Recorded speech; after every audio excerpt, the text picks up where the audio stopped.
Hello guys. So असं काही get ready with मीचा वगैरे व्हिडिओ करत नाही, एक स्टोरी सांगायची होती. म्हणजे माझ्यासोबतच झालेला किस्सा. तर म्हणतात ना, लग्नानंतर मुलींना खूप एक्साइटमेंट असते त्यांच्या फ्रेंड्सना भेटण्यासाठी. तसंच अनुश्रीची वास्तुक शांती होती, म्हणून आम्ही ठाण्यावरून निघाले, मी हसबंडला घेऊन पुण्याला. तर गडबडीत गडबडीत बॅग आवरली आणि माझा मेकअपचा बॉक्स राहिला ठाण्यातच. मग आता काय करायचं, तर माझ्याकडे एक ऑप्शन होता, ब्लिंकिट. म्हणलं की ब्लिंकिट वरून आपले थोडेसे स्वस्त असे प्रोडक्ट्स ऑर्डर करूयात, बघूयात. तर मी हसबंडला न सांगताच, म्हणतात ना की मनाचा कारभार, तो केला आणि व्हायचं तेच झालं. काहीतरी घोळ होणार नाही असं होणारच नाही.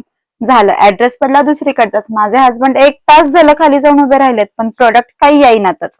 शेवटी असं झालेलं की मी पेमेंट पण करून ठेवलेलं, त्यांचा रिफंड पण येत नव्हता. काय करणार काय करणार. मग आम्ही थोडंसं कस्टमर केअरला वगैरे फोन करून सांगितलं असं असं झालंय. त्याने रिफंड केला. पण शेवटी माझ्या हसबंडने मला खुश करण्यासाठी परत प्रोडक्ट्स ऑर्डर केले. मी असा मेकअप करून हसबंडला थोडस खुश करून आम्ही निघालो. बघा, मी अशा थोड्याशा चीप प्रोडक्ट्स मध्ये पण मी छान दिसतेय ना. आणि काय, मग जिथं पोहोचायचं होतं तिथं तर पोहोचलेच. आणि मग मी अशी जास्त खुश होते. सो हेच किस्सा सांगायचा होता की तुम्ही असं कधी करू नका.